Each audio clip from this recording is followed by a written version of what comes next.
Hi everyone, thank you for all coming tonight. I'd like to share a topic with you that this evening is very important to me: concealed gun carry permits.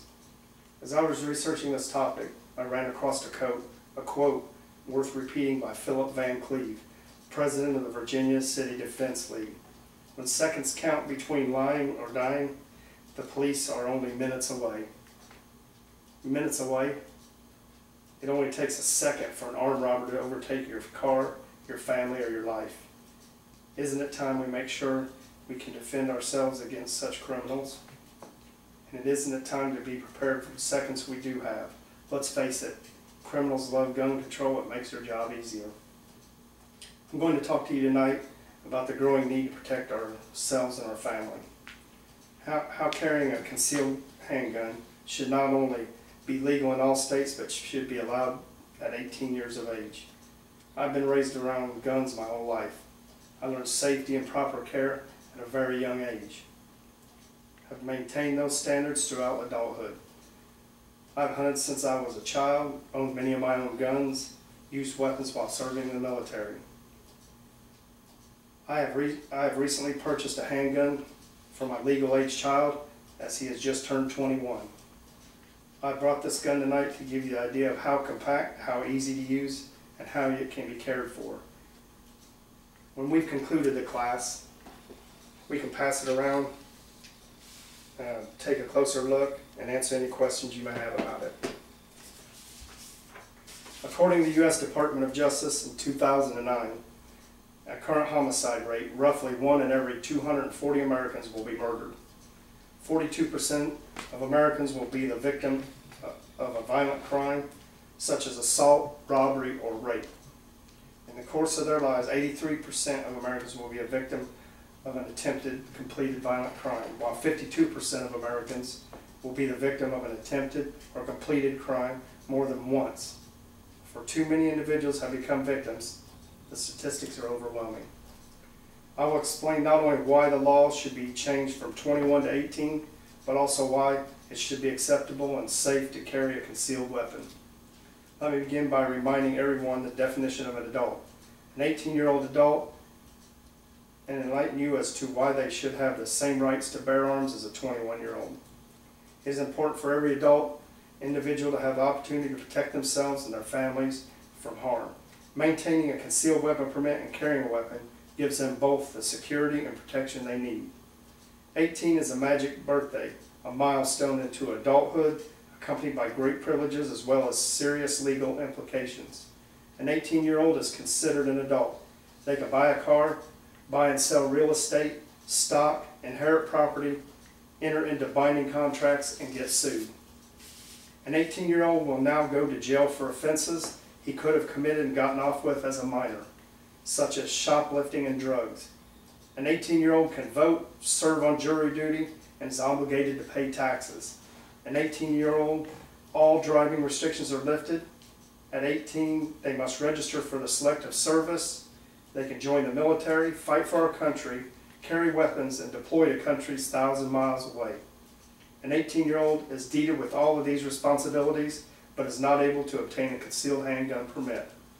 In the Bill of Rights, the Second Amendment to the Constitution reads, "A well-regulated military being necessary to the security of a free state.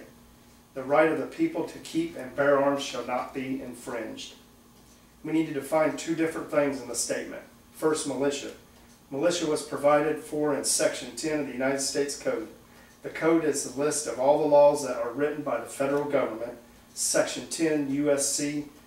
311 reads, "All able-bodied males at least 17 years of age and under 45 years of age who are or have made a declaration to become a citizen of the United States." Additionally, other provisions allows for a reserve militia as opposed to the ready militia. As I just described, that includes women, children, and the elderly. Next, the right to bear arms means the right to self-protection and defense of liberty. It should not be granted to all those eligible, including everyone of legal age and those who are not violent criminals. The Second Amendment clearly states the rights should not be infringed, they should not be violated. Now that we understand the definition of what an adult is considered and their rights within the Second Amendment, Let's move on to the restrictions and regulations for obtaining a concealed carry permit. Let's remember, an 18-year-old is considered an adult and is responsible enough to buy a house, get married, go to jail, be sued, and can gamble. They should also be considered responsible enough to hold a concealed hand permit and carry a concealed weapon. According to James Beckman, right to carry law permits individuals meet minimal restrictive criteria, such as a completion of a background check, gun safety course to carry a concealed firearm in most public places. Concealed carry holds must also meet the minimum federal requirements for gun ownership. Obtaining a concealed permit is not an easy task. As you can see, here are a few. The items that need to be provided for the state of Tennessee. An applicant must submit proof of successful completion of a department-approved handgun safety course within the past 6 months. They must provide certificate proof of U.S. citizenship. They must submit an application along with a non-refundable fee of $115. Provide a photo ID and fingerprinted for a background. Additional qualifications must also be met. An applicant must be at least 21 years of age. They cannot be in legal trouble, criminal, alcohol, or drug related. Should not have been committed to a mental institution or determined mentally disabled by reason of mental illness within the past 7 years. They shall not have been discharged from the armed forces under dishonorable conditions. They cannot be convicted of a misdemeanor crime or domestic violence or stalking. And they cannot receive Social Security disability benefits by reason of alcohol dependence, drug dependence, or mental dependence. As you can see, obtaining a permit is not as simple as filling out an application or writing a check. Only individuals who meet the criteria will be allowed to complete the process. Opponents of open carry say the relaxing attitudes towards public displayed guns would not naturally lead to more violence, uninherited gun injuries. They claim the Second Amendment does not justify open carry, and they hold that more guns in the open will lead to more intimidation and less safety.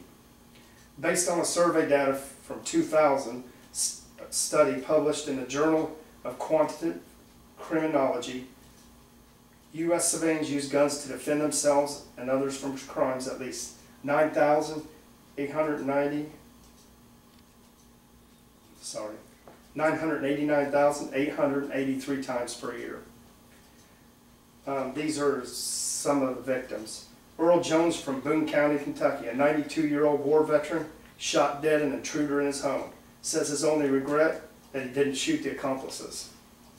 A woman was in critical condition after she was stabbed outside of her child's school. A bystander who happened to be a concealed handgun license holder pulled his weapon and ordered the assailant to drop the knife and go to the ground. There are many more cases similar to these. Each hits close to home. This could be you, I, or our neighbors or families.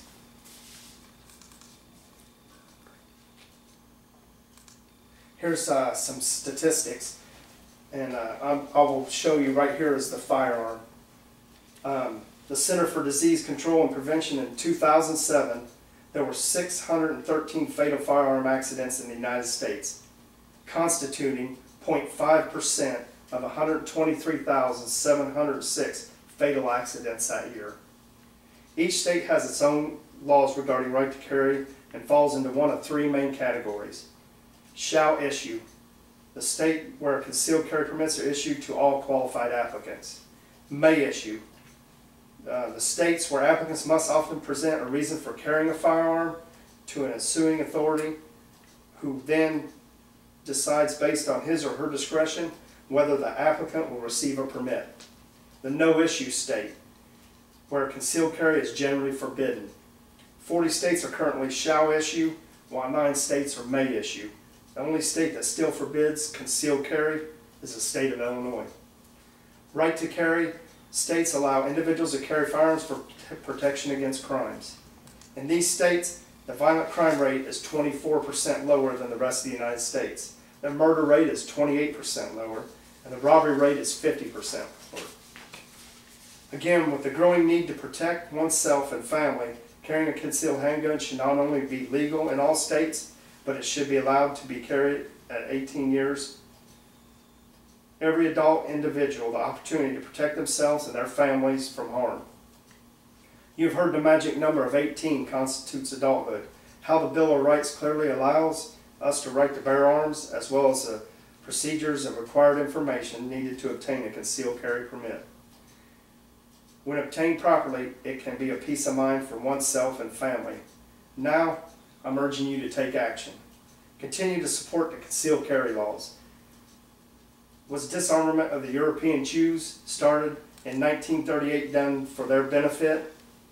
Did it reduce gun violence in their community? Or did it merely make them easier to murder? Do not render Americans defenseless. We need to continue to be allowed the option to carry to protect ourselves, our family, and our community. It's our right as American citizens.